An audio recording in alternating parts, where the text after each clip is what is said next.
a founder and director of Advanced Homeo Health Center, Advanced Ayush Wellness Center, Advanced Institute of Paramedical Sciences and many more. इनका biodata अगर मैं पढ़ने बैठी ना तो 2 घंटे यहीं हो जाएंगे. तो I pick some salient points from his biodata. He is a good orator. He is an editor of different magazines. He is a writer of various books. Hundreds of research papers and papers published in national and international conferences. Hundreds of research papers published in international journals. He got various awards and his name included in Golden Book of World Record.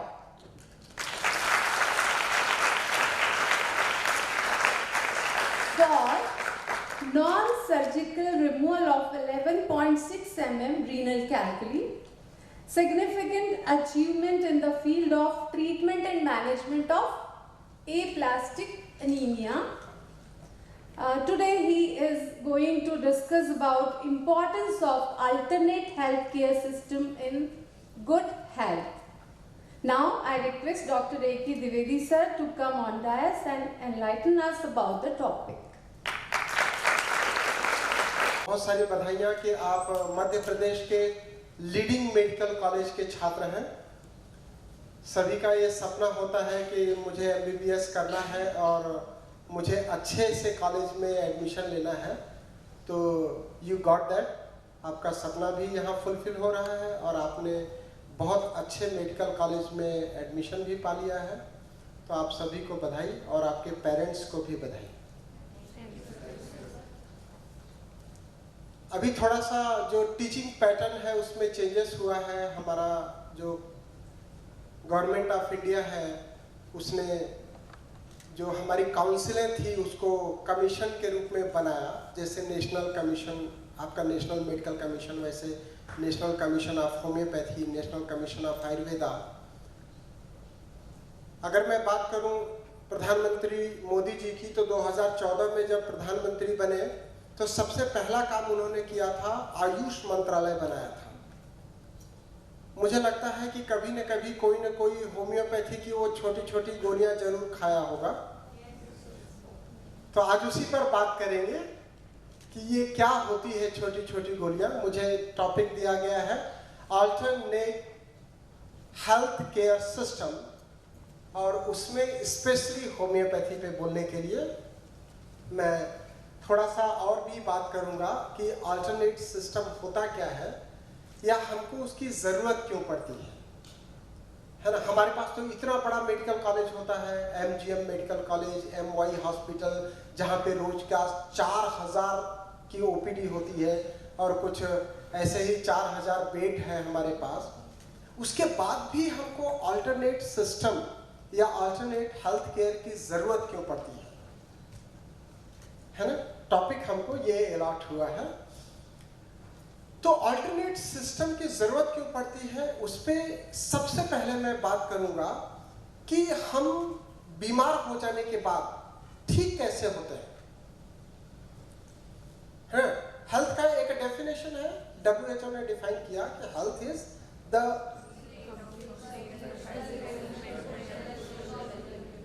Very good. मैंने थोड़ा सा उसमें add on कर दिया है. मैं WHO से बड़ा तो नहीं हूं पर ऐड ऑन कर दिया है. It's a state of mental, physical and social wellbeing के साथ इकोनॉमिकल वेलबीइंग. मैं हमेशा बात करता हूं अगर आपके पास पैसे की कमी है, आप मेडिक्लेम नहीं करा सकते हैं, तो आप बहुत अच्छा हेल्थ केयर नहीं पा सकते हैं. पा सकते हैं क्या? नहीं पा सकते हैं. आज हमारे शहर में जो बड़े बड़े हॉस्पिटल्स बने हैं, अभी तो हमारे पास कारपोरेट के भी हॉस्पिटल आ रहे हैं, तो आप देखिए वहां पे एक बार दिखाने की फीस कितनी होती है आपको पता है? 1500, 1600, 1800 फॉर वन कंसल्टेशन. तो बिना इकोनॉमिकली के हम बहुत अच्छा हेल्थ केयर नहीं पा सकते. और उसका हमने सबसे बेस्ट एग्जांपल देखा था अभी कोरोना टाइम में कि जो बहुत अच्छा अप्रोच कर सकते थे, बहुत अच्छा पैसा था, उन्होंने तो कहीं ना कहीं बेड हासिल कर लिया, बाकी लोग जमीन पर या अस्पताल के सामने या गाड़ी में ही एक्सपायर हो गया। और हमने अल्टरनेट हेल्थ केयर सिस्टम को, उसका इम्पोर्टेंस भी अभी हमने कोरोना में देखा है।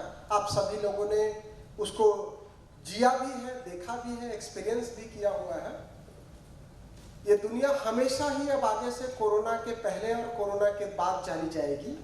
तो यू आर लकी इनफ कि कोरोना के बाद आप उसको जानने के लिए जिंदा हैं।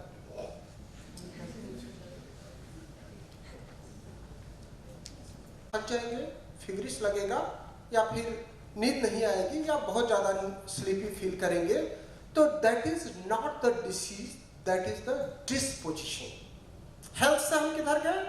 डिस्पोजिशन की ओर। अगर हमने डिस्पोजिशन को वहां नहीं संभाला, हम वैसा ही कंटिन्यू करते रहे, तब फिर क्या होगा? हम डिस्पोजिशन से डिसीज की ओर चले जाएंगे। Getting my point? है ना? हम एक ही दिन में बीमार नहीं होते हैं, हम लापरवाही करते हैं, उसके कारण हम हेल्थ से डिस्पोजिशन और डिस्पोजिशन से डिसीज की ओर आ जाते हैं। और हमको वापस हेल्थ के लिए आने के लिए क्या करना पड़ेगा? हमको डिसीज के लिए कोई सा भी ट्रीटमेंट एडॉप्ट करना पड़ेगा, और वो ट्रीटमेंट से हमको वापस हेल्थ को रीस्टोर कराना पड़ेगा, जिसको हम हेल्थ कहते हैं। अब ये रीस्टोरेशन होगा कैसे? कैसे होगा? Nerve impulse can be stimulated by a suitable stimulus. आपको कोई भी बीमारी हुई है तो वो कैसे हुई है? हमारे नर्वस सिस्टम पे कुछ ना कुछ अटैक हुआ, नर्व फाइबर, नर्व कनेक्शन, मतलब आपका साइनेप्स। अभी तो नर्वस सिस्टम इनको पढ़ाया नहीं गया होगा, शायद कोचिंग में कुछ पढ़ा होगा।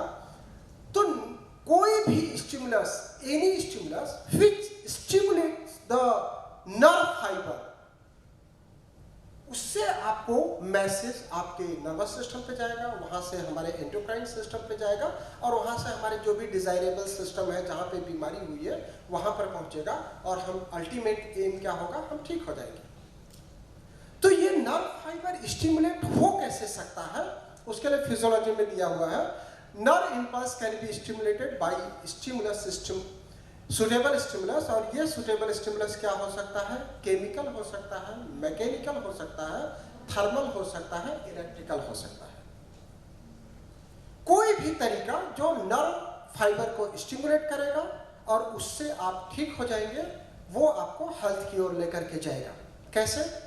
जैसे एक बच्चा दौड़ करके आ रहा है, दौड़ करके आते आते वो गिर गया, उसके पैर में चोट लग गया, ब्लीडिंग हो रही है, वो रोने लगता है, समटाइम बहुत लाउडली भी रोने लगता है। और हम देखते हैं कि उसको चोट लगी हुई है, उसको गिरा हुआ है, ब्लीडिंग हो रही है, और सडनली उसकी मदर आती है, मदर उसको गोद में उठा लेती है, और वो बच्चा चुप हो जाता है, शांत हो जाता है। सभी ने देखा होगा, या एक्सपीरियंस भी किया होगा, अपने घर में ही होता है, हम भी गिरते हैं। तो मदर का जो लव है, that is the suitable stimulus, जिसने नर्व फाइबर को स्टिमुलेट किया और उसका दर्द कम हो गया विदाउट एनी मेडिसिन।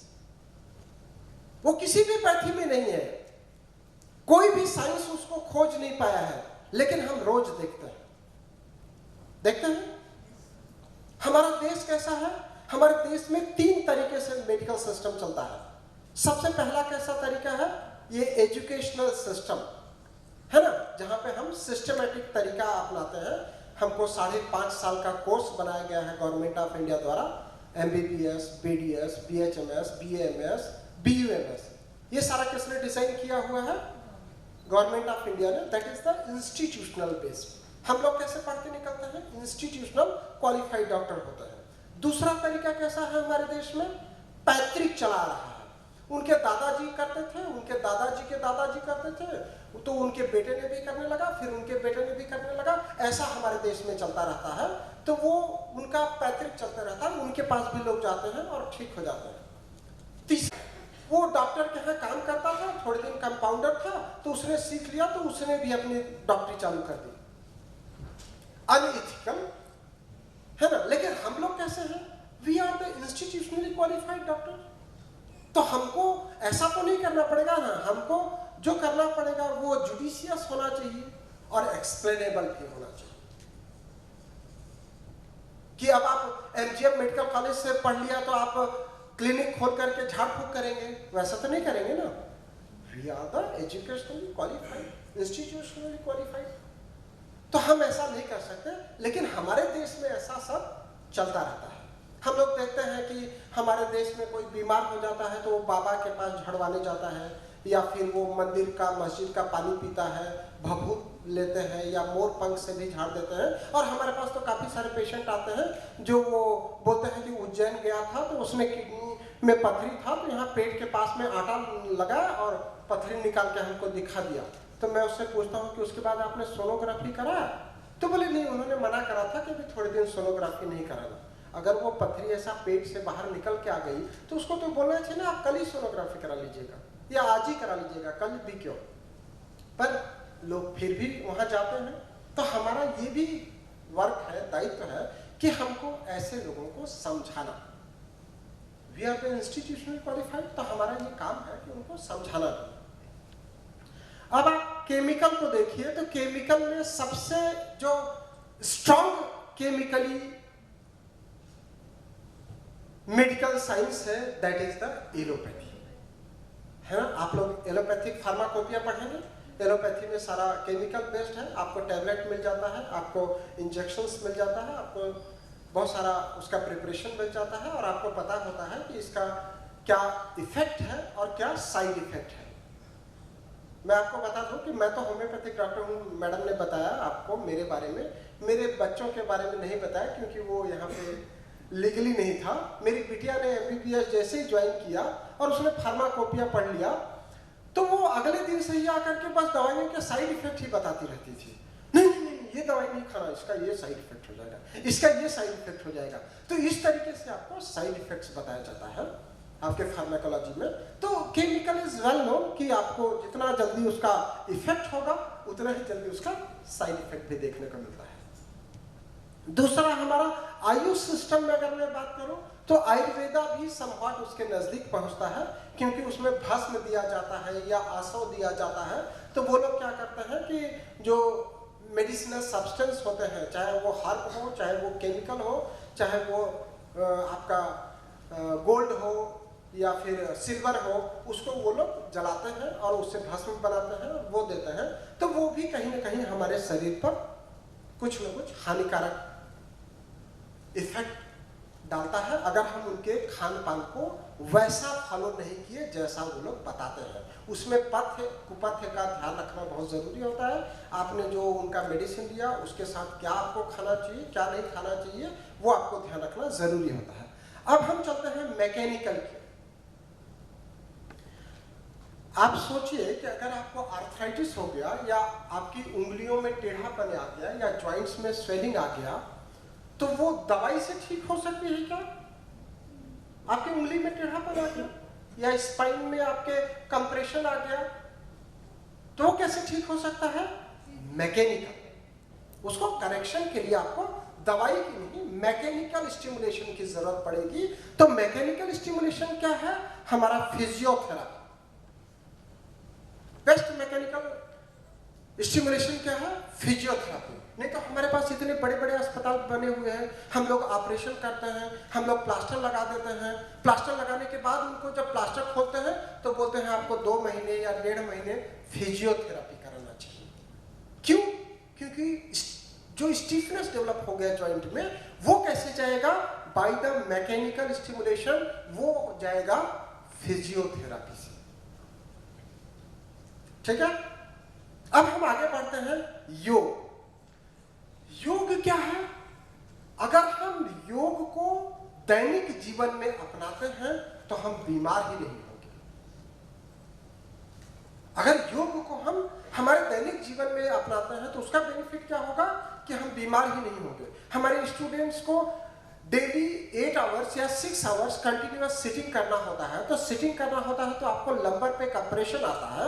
अगर लंबर पे कंप्रेशन आ रहा है तो उसको आप खत्म करना चाहते हैं तो आप डेली सेतु बंध आसन का प्रयोग करें। आप नोट करना चाहें तो सेतु बंध आसन, उसको ब्रिज आसन बोलते हैं। तो उससे क्या होगा? आपका जो स्पाइन है ऐसे उठ जाएगा। एक कोई स्टूडेंट को मैं ले सकता हूँ? हाँ, 1 वॉलंटियर प्लीज डू कम। आ जाइए तो मैं आपको दिखाता हूँ कि सिंपल सा तरीका बताया गया है योग में। आपको किसी भी दवाई की जरूरत नहीं है, ये बेस्ट पेन किलर जैसा है। हमारे स्पाइनल नर्व पे कंप्रेशन आ गया, कंप्रेशन को हमको हटाना है तो क्या करना है, सेतु बंध आसन करना है।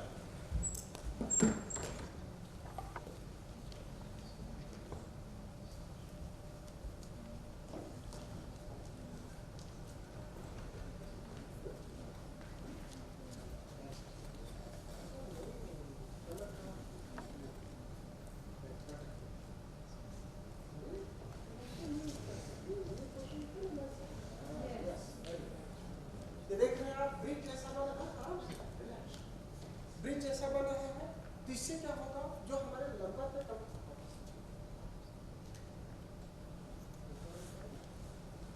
अब आप दिन भर बैठे हुए हैं, दिन भर बैठे रहने पे क्या होता है, हमारे यहाँ पे दर्द नहीं लगता है, सब कोई दर्द होता है। फीमेल्स तो स्पेशली पेन कंप्लेन करते हैं मुझे आकर के, और ये दर्द के लिए वो ढेर सारा दवाई खाती रहती है, फिर दवाइयों पे साइड इफेक्ट हो जाता है, फिर उसके कम करने के लिए आती है। तो सबसे बेस्ट एक्सरसाइज क्या है, योग क्या है, सेतु बंध आसन, मोस्ट इजी। अभी इसके करने के लिए आपको खाली पेट या भरे पेट होने की भी कोई प्रॉब्लम नहीं है, क्योंकि इसमें पेट नहीं दबता।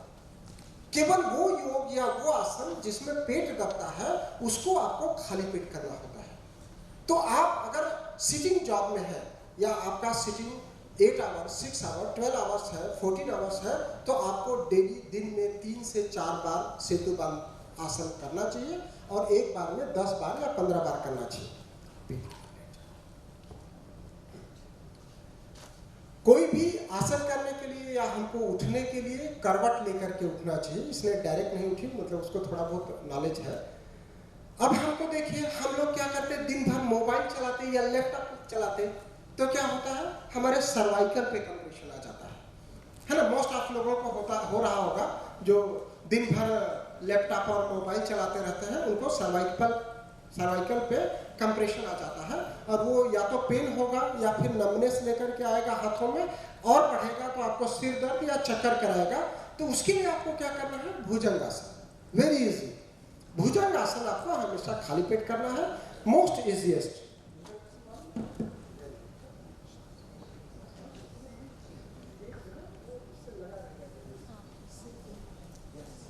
This is the proper position of भुजंगासन।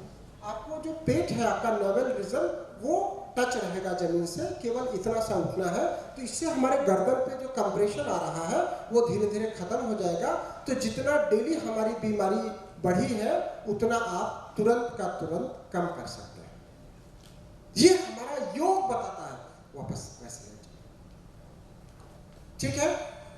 अब मैंने ऐसा ही वर्कशॉप एक बार पुलिस मुख्यालय में दिया था, हमको यहाँ के DIG साहब ने बुलवाया था, अभी वो कमिश्नर ऑफ पुलिस हो गए हैं। उन्होंने बुलाया था कि पुलिस वालों को, उनको पैरों में दर्द बहुत ज़्यादा होता है या वेरिकोज वेन की शिकायत हो जाती है। जैसे हम लोग दिन भर बैठ करके काम करते हैं, वैसे वो लोग दिन भर रोड पर खड़े होकर के काम करते हैं। तो वो लोग क्या करते थे कि उनको पैरों में दर्द होता था, तो वो रोज शाम को मेडिसिन खा लेते थे, दवाई खा लेते थे। तो ये कहाँ तक उचित है? आप रोज बीमारी को बढ़ाएंगे, फिर रोज दवाई खा लेंगे। आप रोज आग में उंगली डालेंगे तो उंगली तो जलेगी, फिर रोज दवाई लेने डॉक्टर के पास चले जाएंगे। तो आपका ये भी कर्तव्य है कि उनको समझाना कि आप इस तरीके का या तो कार्य नहीं करें, या फिर उसका सलूशन क्या है। तो मैंने पुलिस वालों को बताया कि आपको अर्ध सर्वांगासन करना चाहिए। वैसे तो सर्वांगासन करना चाहिए। सर्वांगासन में पूरा या तो वो गर्दन के बल पे खड़ा होता है, लेकिन आजकल सबका मोटापा बढ़ा हुआ है, तो मैं पूरा सर्वांगासन करने के लिए नहीं बोलता हूँ, अर्ध सर्वांगासन करने का बोलता हूँ। बहुत इजी है अर्ध सर्वांगासन। देखिए मैं करा के दिखा रहा हूँ सर्वांगासन, है ना। और स्टूडेंट्स को तो मैं हमेशा बोलता हूँ कि आपको शीर्षासन करना चाहिए, है ना। ये थैंक यू, क्या नाम है? हर्षिता। Thank you Harshita. ये तीनों पेन किलर आसन है, जिससे आपका दर्द खत्म हो जाएगा। आपके घर में जाकर के आप मम्मी को, पापा को, सिस्टर को, उनको करा सकते हैं, बता सकते हैं।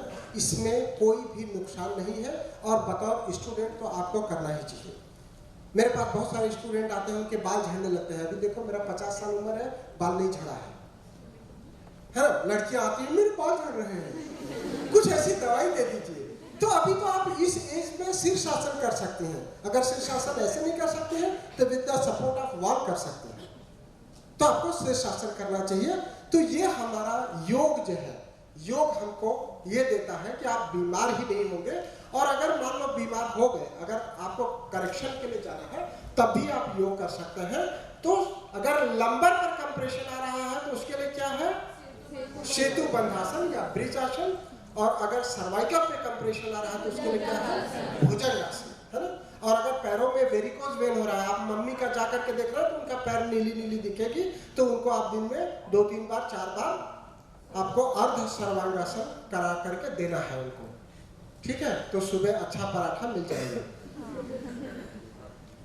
अब फिजियोथेरापी तो हमने बता दिया आपको। फिजियोथेरापी आप बैकएक के लिए सब लोग करते ही रहते हैं, SWD देते हैं या ट्रैक्शंस देते हैं, it is well known to everyone.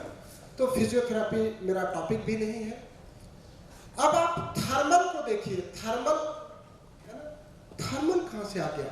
आप देखिए थर्मल भी ये मेरे ही एक स्टूडेंट ने बनाया है, वो पता नहीं कैसे यहाँ योगा डाल दिया। मेरी एक BHMS की स्टूडेंट ने बनाया है, उसमें थोड़ा सा मिस्टेक कर दिया। कॉपी पेस्ट का जमाना है ना, ये PPT मैंने नहीं बनाया है, मेरी स्टूडेंट बनाई है, वो पीछे बैठी है। तो कॉपी पेस्ट से ऐसी गलतियां हो जाती हैं, very sorry for that. Thermal क्या है? आप कभी आपके कोई सीरियस पेशेंट रहे हो जो ICU में रहे हो, कभी देखा उनको? ICU में रहते हैं और उनके हाथ पांव को कॉटन से रैप कर दिया जाता है। क्यों? क्योंकि वो हाइपोथर्मिया में होते हैं। आप देखिए इतना बड़ा अस्पताल है, इतनी बड़ी मेडिकल सिस्टम है, लेकिन हम टेम्परेचर नहीं बढ़ा पा रहे हैं। हाइपोथर्मिया के लिए वहां पे या तो हीटर लगा दिया जाता है ICU में। ICU जो कि फुल्ली एयर कंडीशन होती है, वहां पे टेम्परेचर बढ़ाने के लिए कॉटन रैप करते हैं हाथ और पांव में, या फिर उसके सामने ब्लोअर या हीटर लगा देते हैं। इतना बड़ा मेडिकल साइंस को कैसा चैलेंज कर रखा है। Nerve fibre can be stimulated by a suitable stimulus. Suitable stimulus आपको खोजना पड़ेगा, आपको समझना पड़ेगा कि उसको क्या बीमारी हुई है, उसके लिए क्या सुटेबल स्टिमुलस हो सकता है। तो इस तरीके से उनको हाइपोथर्मिया में चला गया तो क्या करना पड़ेगा, हीटर लगाना पड़ेगा या फिर कॉटन रैपिंग करना पड़ेगा। और इन द सेम वे अगर वो हाइपरथर्मिया में चला गया, हाइपरथर्मिया क्या होता है, any temperature which rises more than 105 degree Fahrenheit. अगर 105 डिग्री से ऊपर चला गया तो आपका कोई भी इंजेक्शन, कोई भी टैबलेट, कोई भी पैथी कार्य नहीं करेगी। फिर क्या करना पड़ेगा, आपको कोल्ड स्पंजिंग देना पड़ेगा आपके मेडिसिन के साथ में, तब उसका टेम्परेचर डाउन होगा। या फिर हमारे सिस्टम में और लिखा है कि हमको उसको आइस वाटर ट्रीटमेंट देना चाहिए, पूरा टब में आइस वाटर डाल करके और उसमें लेटाना चाहिए if the temperature is more than 105 degree Fahrenheit, जो कि हाइपरथर्मिया वैसे। तो इस तरीके से थर्मल भी आपका सुटेबल स्टिमुलस हो सकता है आपके ट्रीटमेंट के लिए। मैं जब BHMS पास करके आया, मैडम ने अभी बताया कि मैंने BHMS किया है, I did BHMS from Nagpur university, और वहाँ से पास होकर के मैं जबलपुर माइग्रेट हुआ। और जबलपुर में मैं एक हॉस्पिटल में नौकरी के लिए गया। मैं बात कर रहा हूँ 1996 की, आप लोग कोई भी पैदा नहीं हुए थे मैडम को छोड़ करके। 1996 में मैं एक अस्पताल में ड्यूटी डॉक्टर के लिए नौकरी मांगने गया, तो वहाँ पे एक डॉक्टर मिला, तो बोले क्या पढ़ाई किया है, तो मैं बोला BHMS। उस समय BHMS मध्य प्रदेश में नहीं था, मध्य प्रदेश में स्टार्ट हुआ था 1996 में कोर्स ही, तो उनको पता नहीं था कि BHMS क्या होता है। तो मैंने उसके बारे में बताया, तो बोले तुमको कुछ आता भी है? बोलो तो हम तो रेगुलर स्टूडेंट थे, 94%, 92% अटेंडेंस होती थी, और सुबह 8 बजे से 5 बजे तक क्लासेस लगती थी। तो उन्होंने पूछा क्या क्या सब्जेक्ट पढ़ा, तो मैंने सारा सब्जेक्ट बता दिया। फिर किताब का नाम पूछा तो राइटर्स का भी नाम बता दिया। आजकल तो बच्चे पढ़ते नहीं, डेविडसन, हैरिसन, तो आजकल बच्चे पढ़ते ही नहीं है। बेली एंड लव, मतलब आजकल तो वो नई नई किताबें आ गई इंडियन राइटर्स की, तो वो खोलते ही नहीं है। अभी गाइटन तो बहुत ही कम लोग पढ़ते होंगे आजकल, एके जैन पढ़ते होंगे बच्चे लोग। एके द्विवेदी भी आ गई है पर अभी मार्केट में नहीं आई है। तो इस तरीके से क्या है कि हमसे एक मात्र उसने प्रश्न पूछा, वो डॉक्टर ने, कि अगर किसी को बुखार आ गया तो तुम क्या करोगे? बोला दवाई दे देंगे। तो बोले अगर दवाई से नहीं उतरा तब क्या करोगे? सीनियर फिजिशियन थे। तो मैं चुप हो गया। तो बोले अरे इतना सिंपल सा प्रश्न है, घर में देखा होगा कि माँ ऐसा कॉटन से या कपड़ा गीला करके उसको पोंछती है। हाँ जी ये तो देखा है। तो बोले उसको कोल्ड स्पंजिंग बोलते हैं, अगर बुखार नहीं उतर रहा है तो आप उसको कोल्ड स्पंजिंग देंगे। तो ये इंपॉर्टेंस है आपके थर्मल, है ना। ये मेडिकल साइंस के लिए चैलेंज नहीं है, इट इज सप्लीमेंट्री। क्यों? क्योंकि कोई भी नर्व फाइबर तभी स्टिमुलेट होगा जब उसको सुटेबल स्टिमुलस मिलेगा, और वो सुटेबल स्टिमुलस क्या है वो आपको सर्च करना होगा। नेक्स्ट है इलेक्ट्रिकल। हमारा जो होम्योपैथी होता है उसमें कोई भी मेडिकल सब्सटेंस आपको बॉडी में नहीं जाता है, ओनली पावर बेस्ड मेडिसिन होती है। हमारे यहाँ उसको ट्राइचुरेट करते हैं या सक्सेट करते हैं। सक्शन एंड ट्राइचुरेशन 2 मेथड्स है जिससे मेडिसिन प्रिपेयर की जाती है। होम्योपैथी कैसे बनाई जाती है? 1 part of the drug substance और 99 part of the distil water, ऐसा लेकर के फर्स्ट जो बनता है उसको हम मदर टिंचर बोलते हैं। फिर मदर टिंचर से 1 part of the mother tincture and 99 part of the distil water, ऐसा बढ़ाते जाते हैं तो 30 to 100 या इस तरीके से पोटेंसी हमको मिलती चली जाती है। मतलब हर अगली पोटेंसी बनाने के लिए आपको उसके पहले की पोटेंसी का 1 ml लेना है, उसमें 99 ml डिस्टिल वाटर बनाएंगे। तो इस तरीके से जो 200 पावर होगा उसमें कोई भी मेडिसिनल सब्सटेंस नहीं होगा, डायरेक्ट उसमें पावर रहेगा। अभी कोविड हुआ था तो कोविड में आर्सेनिक एल्बम लोगों ने बहुत खाया। आर्सेनिक एल्बम जब डिसाइड हुई थी तो उस कमेटी में मैं बैठा हुआ था। मैं दिल्ली में आयुष मंत्रालय का मेंबर हूँ, अभी मैडम ने बताया। तो आर्सेनिक एल्बम यूं ही नहीं सेलेक्ट की गई थी, लोगों को पता नहीं है आर्सेनिक एल्बम कैसे सेलेक्ट हुई थी। हम लोगों की मीटिंग चल रही थी 28 जनवरी 2020 को। उसी दौरान आयुष मंत्रालय से फोन आया डीजी के पास, डायरेक्टर जनरल को, कि कोरोना करके एक बीमारी है चाइना में हुई है, तो उसके लिए आप लोग कुछ कर सकते हैं। तो मीटिंग एकदम से स्टॉप कर दी गई।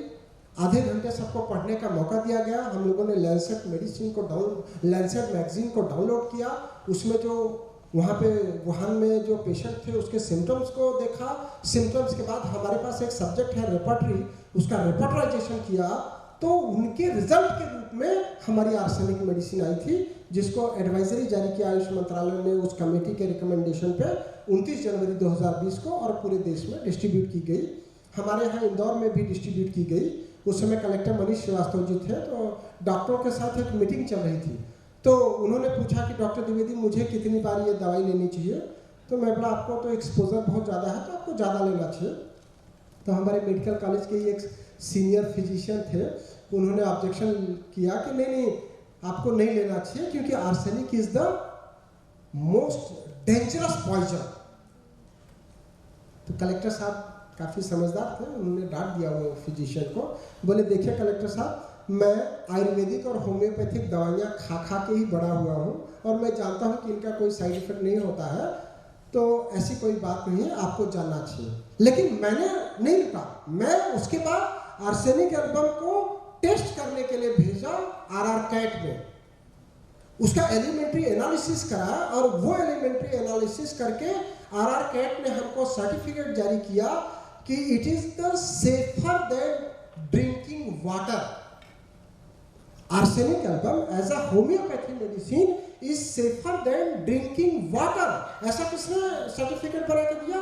RR CAT. You might be known to RR CAT, है ना। तो उसको मैंने रिसर्च पेपर बनाया और पब्लिश भी करा, वो ऑनलाइन अवेलेबल है, आप कहीं से भी जाकर के डाउनलोड कर सकते हैं। Elementary analysis of arsenic album homeopathy medicine, साथ में डॉक्टर द्विवेदी भी लिख देंगे तो आ जाएगा इसलिए। तो वो कैसे बताया उन्होंने कि सेफर देन ड्रिंकिंग वाटर? उन्होंने बताया कि हम कोई भी सब्सटेंस जो खा रहे हैं या पी रहे हैं, सब में आर्सेनिक की मात्रा होती है। आर्सेनिक की मात्रा कितनी होती है वो WHO ने डिफाइन किया हुआ है, वो होती है 10 पार्ट्स पर बिलियन, 10 ppb। कितना होती है? 10 ppb। और नगर निगम जो हमको पानी सप्लाई करती है, जिसको हम पीते हैं, उसमें 6 ppb आर्सेनिक होता है। और हमारी मेडिसिन में 1.99 ppb था, मतलब 2 ppb। तो इसीलिए इस होम्योपैथिक मेडिसिन का आपको साइड इफेक्ट्स नहीं देखने को मिलता है, इसीलिए वो ज़्यादा सेफर भी है, ज़्यादा प्रयोग की जाती है। ये आप सबको पता है कि ज़्यादा यूज में होती है। तो ये हमारा होम्योपैथी था, जिसमें डेसिमल स्केल है, सेंटीसिमल स्केल है और 50 मिलीसिमल स्केल है। 50 मिलीसिमल स्केल की मेडिसिन मैं यूज करता हूँ, बहुत कम डॉक्टर यूज करते हैं।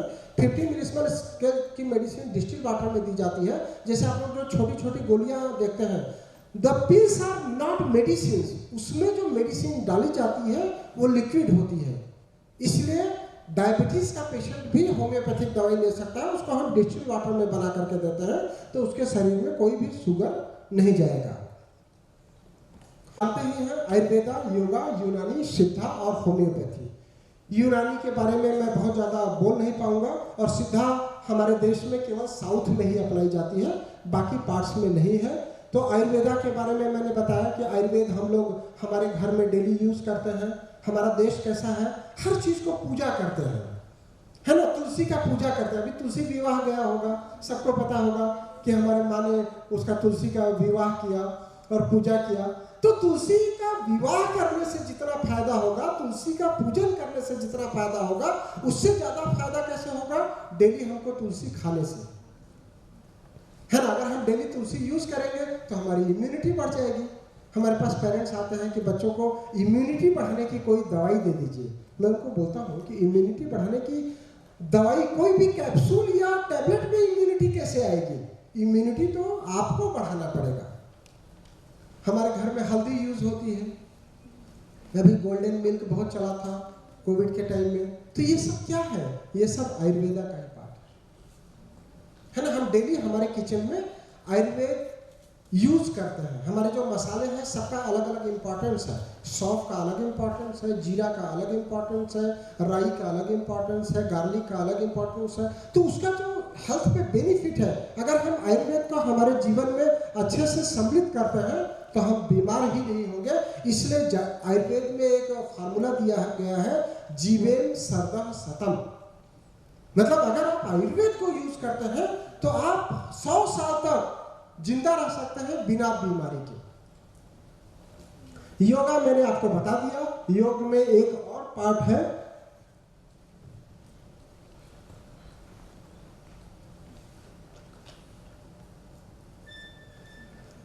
हमारे मेंटल बूस्टिंग के लिए आप योग को यूज कर सकते हैं। आजकल युवा वर्ग बहुत ज़्यादा डिप्रेशन में जा रहा है, या वो सुइसाइड बहुत बढ़ता जा रहा है, या लोगों को नींद नहीं आती है। तो शवासन इज द आसन जिसको करने से आप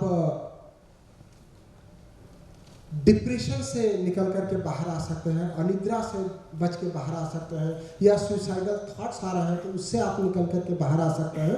तो योग मतलब सिंपल आसन ही नहीं है, उसमें प्राणायाम है। प्राणायाम करके आप अपने मेंटल बूस्टिंग कर सकते हैं, आपकी मेमोरी बेहतर हो सकती है, ब्रीदिंग रेगुलेशन कर सकते हैं। तो इस तरीके से ध्यान है, नियम है, संयम है, बहुत सारा उसको कर सकते हैं। तो ये तेरी साइड वाली को नींद आ गई, इतना अच्छा मेरा लेक्चर चल रहा है, या और रात में खड़े हो जाओ बेटा, कोई बात नहीं, कोई बात नहीं, आराम से सो सकती हो। ये बहुत अच्छी बात है। मतलब अगर क्लास में नींद आ जाए तो इससे अच्छा और क्या हो सकता है बताओ। क्लास को डिस्टर्ब नहीं करना और खुद सो लेना, ये तो बहुत अच्छा है। शाबाश, बैठ जाओ, कोई बात नहीं। रात भर मोबाइल चलाया है। आजकल बच्चों ने अपने सोने का जो टाइम लिमिट था उसको क्रॉस कर दिया है। हम लोगों के टाइम में कैसे सोते थे? रात को 8 बजे या 9 बजे सो जाते थे। फिर अभी इंदौर जैसे मेट्रोपॉलिटन सिटी में कब सोते हैं? रात को 11-12 बजे तक सो पाते हैं पेरेंट्स। बच्चों ने तो कोई टाइम लिमिट रखा ही नहीं है। वो रात को 2 बजे तक भी मोबाइल चलाते हैं, 3 बजे तक भी चलाते हैं, 4 बजे तक भी चलाते हैं, 5, साढ़े 5 बजे और 6 बजे सोते हैं। फिर जगते कब है? दोपहर के 2 बजे, 4 बजे, 5 बजे। तो यू आर तो इंस्टीट्यूशनली क्वालिफाइड फिजिशियन, है ना, and you are doing the same.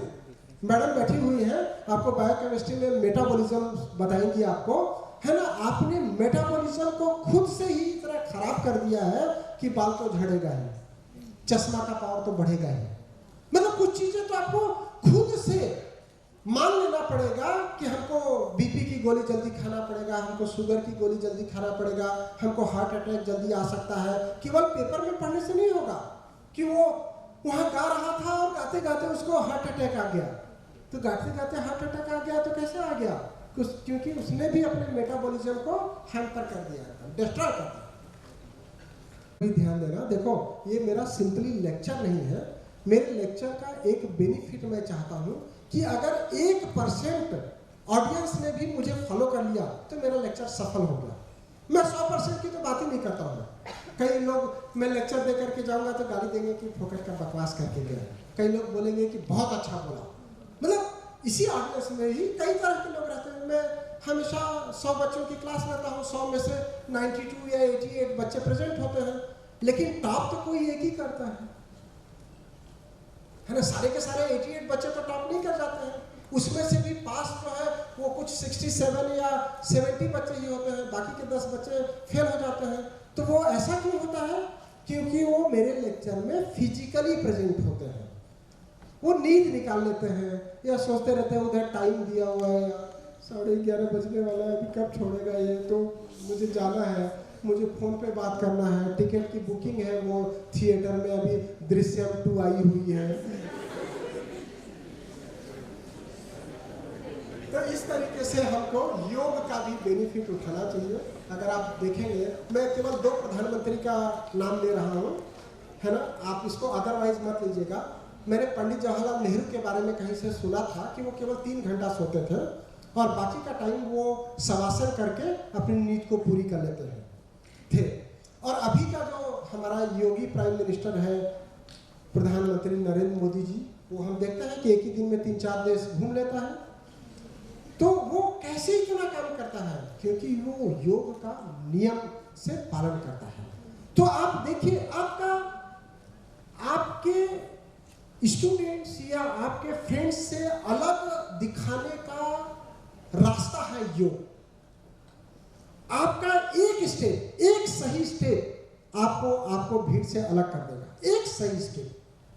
मैं एंडोक्राइन में हमेशा बच्चों को पढ़ाता हूं, मेरे कॉलेज के स्टूडेंट्स को, कि एक सही स्टेप, एक अच्छा थॉट आपको भीड़ से अलग बना देगा और एक गलत स्टेप आपको गर्त में ले जाएगा, है ना। अभी हम देख रहे हैं रोज टीवी पे, वो लड़की को उसने 30 भागों में काट के फेंक दिया। वो लड़की ने अपने मम्मी पापा का बात नहीं माना। एक गलत स्टेप आपको कहां ले जाएगा उसकी आप कल्पना नहीं कर सकते। लेकिन एक सही स्टेप, जीवन में अगर एक सही स्टेप आपने उठा लिया तो आपको भीड़ से अलग कर देगा। केवल आप अच्छे डॉक्टर नहीं बन जाओगे। बहुत सारे एमबीबीएस डॉक्टर हैं, बहुत सारे एमडी है, बहुत सारे एमएस है, बहुत सारे डीएम है, बहुत सारे एफआरसीएस है, लेकिन शहर में नाम कितनों का चलता है? 4 या 6 का। तो आपको उस 4 या 6 में आना है, तो उसके लिए आपको आज से ही प्रयास करना पड़ेगा। तो ये आप योग के सहायता से कर सकते हैं। नेक्स्ट है यूनानी। यूनानी के बारे में मैं बहुत ज्यादा नहीं जानता हूं, इसलिए मैं बहुत ज्यादा बोल नहीं पाऊंगा। आपको एनर्जी भी बना रहेगा और नेचुरोपैथी भी आप अपना सकते हैं। होम्योपैथी। होम्योपैथी किसने बनाया? डॉक्टर सैमुअल हेनिमैन ने। डॉक्टर सैमुअल हेनिमैन जर्मनी में एलोपैथिक डॉक्टर थे। उस समय जो एलोपैथिक ट्रीटमेंट का तरीका था उससे वो सेटिस्फाइड नहीं थे। उस समय आज से 300 साल पहले, मैं बात कर रहा हूँ 1790 की। 1790 में इतना अच्छा तो इंस्ट्रूमेंट रहा नहीं होगा, इतने अच्छे हॉस्पिटल नहीं रहे होंगे, तो वो जो तरीका था उससे सेटिस्फाइड नहीं थे। तो वो कुलीन मटेरिया मेड का ट्रांसलेट कर रहे थे। कुलीन मटेरिया मेड का वो ट्रांसलेट करते थे अपना जीविकोपार्जन चलाने के लिए। वहां पे उन्होंने पाया कि क्विनीन लेने से बुखार आ सकता है। तो वो सोची कि अगर क्विनीन लेने से बुखार आ सकता है तो क्विनीन देने से बुखार उतर भी सकता है। तो वहां से होम्योपैथी इजाद हो गई 1790 में। आप देखिए उन्होंने लिखा कि लाइक क्योर्स लाइक, जिस चीज से बीमारी हो सकती है उसी चीज से बीमारी ठीक भी हो सकती है। कहां हमने देखा, पॉइजन से आदमी मर सकता है, और पॉइजन से ढेर सारी दवाइयां बनी हुई है। आपने कहावत सुनी होगी ना, लोहा लोहे को काटता है, सोना तो नहीं काटता ना लोहे को। तो लोहा लोहे को काटता है, या पॉइजन से व्यक्ति मर सकता है, तो पॉइजन से हमने दवाई बना लिया। तो ये हेनीमैन ने इजाद किया था लाइक क्योर्स लाइक। तो इस तरीके से होम्योपैथी का इजाद हुआ, और हमने बताया कि उसमें जो ड्रग सब्सटेंस होता है, अगर हमने पॉइजन से भी दवाई बनाया, हमारे पास लैकेसिस जैसे सुरुकुकु जैसे स्नैक से लैकेसिस बनी हुई है, नाजा जैसे स्नैक से होम्योपैथी मेडिसिन बनी हुई है, लेकिन आपको पॉइजनस इफेक्ट नहीं आएगा, क्योंकि हमने उसको क्या किया, 1 part of drug substance 99 part of distil water से ऐसा डाइल्यूट करते चले गए, तो आपको केवल पावर बेस्ड मेडिसिन मिलती है।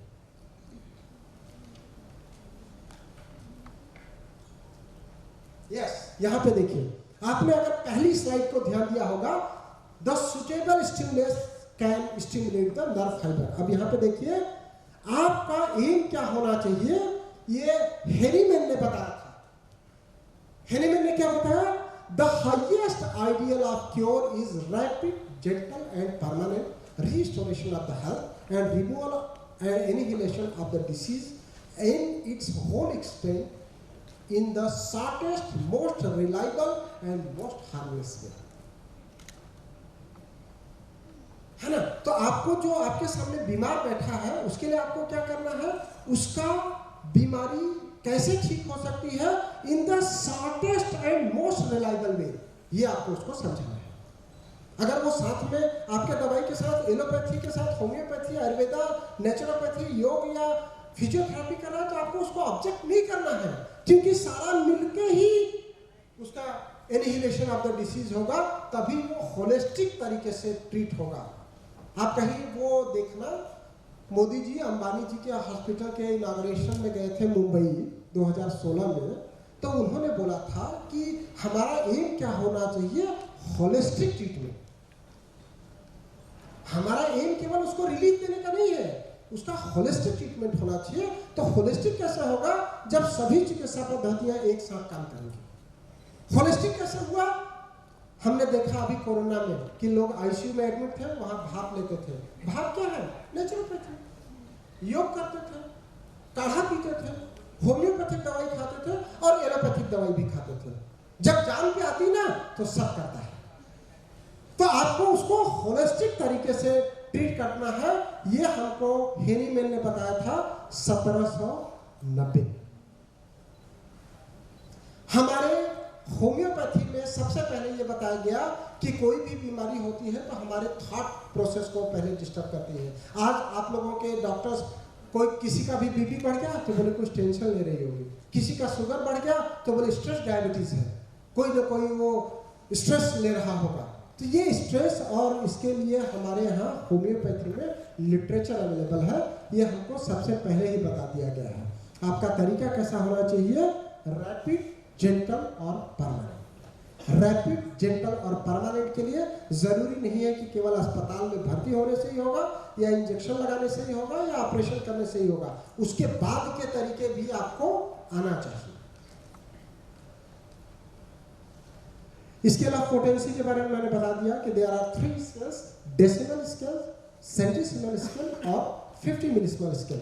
डेसिमल स्केल जो है हमारा 2x, 3x से लेकर के 30x तक है, और सेंटिसिमल स्केल जो है वो 30 से ऊपर 30, 200, 1M, 10M ऐसा है, और 50 मिलिसिमल स्केल जो है वो 50 मिलियन टाइम डाइल्यूट किया गया है, तो उसमें और आपका ड्रग सब्सटेंस कम हो जाएगा, इलेक्ट्रॉन पावर जैसा वो वर्क करेगा, और उसका जो बॉडी पे साइड इफेक्ट्स है वो और कम होता चला जाएगा। देयर इज द वे, मैंने बताया कि पोटेंटाइजेशन, जिसमें सक्शन और ट्राइचुरेशन करते हैं। ये हमारी पिल्स जो है, ये डायमंड पिल्स मैं उसको बोलता हूँ। कुछ लोग पॉपी सीड्स बोलते हैं, कुछ लोग शुगर पिल्स बोलते हैं, मैं इसको डायमंड पिल्स बोलता हूँ। तो ये इस तरीके से आप होम्योपैथी से बहुत फेमिलियर हैं। जैसे आयुर्वेद में वात पित्त कफ है, वैसा होम्योपैथी में सोरा सिफिलिस साइकोसिस है। ये मानते हैं कि बीमारी का कारण है। आपको सोरा सिफिलिस साइकोसिस पढ़ना नहीं है तो कोई प्रॉब्लम नहीं है। ये मेरे टॉपिक में नहीं था, पर मैं इस पर बात करना ज़रूर उचित समझता हूँ और आपके लिए तो बहुत ही ज़रूरी है। केवल ट्रीटमेंट करने से ही सब कुछ नहीं होगा। आपको जैसा मैंने बताया कि मेटाबॉलिज्म करेक्शन करना चाहिए, वैसा ही डाइट का भी करेक्शन होना चाहिए। तो डाइट में क्या होना चाहिए? Balance diet. बैलेंस डाइट वगैरह छोड़ो, घर में मरीजों को बताने की जरूरत नहीं। मेरी एक डॉक्टर ने एक मरीज को बता दिया कि रोज आयरन खाया करिए, तो महिला किराना की दुकान में आयरन खरीदने चली गई, बोली 1 किलो आयरन दे दीजिए। अगली बार ओपीडी में मैं बैठा था तो बोले वो मैडम साहिबा ने मुझे बोला था कि मुझे खून की कमी है, आयरन खाया करिए। तो मैं किराने वाले के पास गई तो उसने बोला मेरे पास आयरन नहीं है। तो मैं मैडम की गलती मानूं, वो महिला की गलती मानूं या किराने वाले की गलती मानूं? तो आपको ऐसी डॉक्टरी नहीं करना है। आपको ये बताना है कि आयरन के लिए आप गुड़ खाइए, पालक खाइए, या जिसमें भी आयरन मिलता है वो खाइए। तो इसलिए आपको डाइट पे भी बहुत ज़्यादा ध्यान देना चाहिए। हमारा डाइट और रेजिमेंट जो है वो ट्रीटमेंट को हेल्प करता है और ऑब्स्टेकल टू क्योर भी होता है ना? तो इसको आपको समझना ज़रूरी है। आप देखिए पुराने ज़माने के हमारे लोग थे, दादा थे, दादी थे, वो ठंड में गुड़ का लड्डू बनाते थे। गुड़ का लड्डू कैसे बनता था? गुड़ और ड्राई फ्रूट या गुड़ और अलसी। एक में प्रोटीन है, दूसरे में आयरन है। आप देखिए अभी गजक आ रहा है, गजक क्या है? प्रोटीन और आयरन का बेस्ट कॉम्बिनेशन। गुड़ की चिक्की, वो मूंगफली दाने की आती है ना, मूंगफली पट्टी, उसमें क्या है? आयरन और प्रोटीन का कॉम्बिनेशन। और हमारे हीमोग्लोबिन में क्या है? हीमोग्लोबिन, आयरन और प्रोटीन, आयरन और प्रोटीन का कॉम्बिनेशन। उस जमाने में लोगों को पता था कि अगर हम ठंड में 2-3 महीने गुड़ का लड्डू खा लेंगे तो साल भर बीमार नहीं होंगे। क्यों नहीं होंगे? क्योंकि हमारा हीमोग्लोबिन अच्छा रहेगा, हमारी हड्डियां मजबूत रहेगी, हमारा बोन मैरो अच्छे से काम करेगा, तो हमारे को खून की कमी नहीं होगी। तो आप लोग गुड़ चना खाइए और एनीमिया से बचिए, ऐसा मैं बोलते रहता हूँ। या गुड़ चना खाइए और ब्लड बढ़ाइए। तो इस तरीके से आपको ऐसा लेना चाहिए। डेली मिल्क लेना चाहिए क्योंकि हमको कैल्शियम चाहिए। हमारे धरती पर आंवला है, आंवला अमृत के समान है। सब लोगों को आँख की प्रॉब्लम है, बाल झड़ने की प्रॉब्लम है, मैं लोगों को बोलता हूँ आंवला खाइए, आंवला नहीं खाता है। आंवला क्या है? Richest source of vitamin C. उसके डिफरेंट फॉर्म्स अवेलेबल है। आप आंवले का मुरब्बा खा सकते हैं, आंवला कैंडी खा सकते हैं, आंवले का पाउडर ले सकते हैं। मध्य प्रदेश में सबसे ज्यादा सोयाबीन होता है। Soybean is the richest source of protein, कोई खाता नहीं। तो इसलिए आप इन सारी चीजों को खा सकते हैं। एनीमिया को बचाने का कोशिश करिए। रोज अंजीर खाइए, मुनक्का खाइए, जो आपको पसंद हो वो खाइए। कोशिश करिए कि थोड़ा सा हमारे शरीर में बने, हर चीज सिरप में नहीं आएगी। Thank you.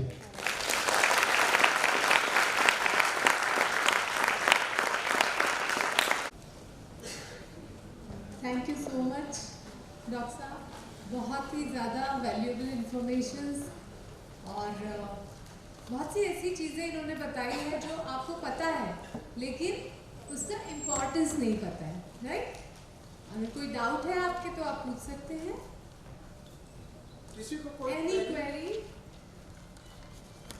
मेरा मोबाइल नंबर भी दे देता हूँ। मेरे जो असिस्टेंट है, मेरे असिस्टेंट बताते हैं, ये आपको बहुत काम में आएगी मेरी बात। मेरे असिस्टेंट रोज बोलते रहते हैं कि सर आप बहुत जल्दी मरीजों से बात कर लेते हो, आप मरीजों से बात मत किया करिए। बड़ा डॉक्टर कौन कहलाता है मालूम है? जो मरीजों से बात नहीं करता है, उसके असिस्टेंट बात करते हैं। आप लोग ऐसे ही बड़े डॉक्टर बनोगे। मुझे भी मेरे असिस्टेंट सिखाते रहते हैं, आप ऐसा मत करिए, आप मरीजों से बात किया करिए। मेरे यहाँ भी मैंने 2-3 जूनियर डॉक्टर अपॉइंट किया तो वो मरीजों से बात नहीं करते थे अच्छे से। तो मैंने उनको समझाया कि कोई भी वृद्ध महिला आती है, आप उसको माता जी करके बोलिए, आप देखिए उसका दुख दर्द वही कम हो जाएगा। तो आप मरीजों से अगर बात करते हैं तो उसका दुख दर्द कम हो जाएगा। अगर उसने हमसे फोन पे बात कर लिया, 2 मिनट मैंने बात कर लिया, तो मेरा तो 2 मिनट बिगड़ा, लेकिन उसका तो पूरा दिन बिगड़ सकता था।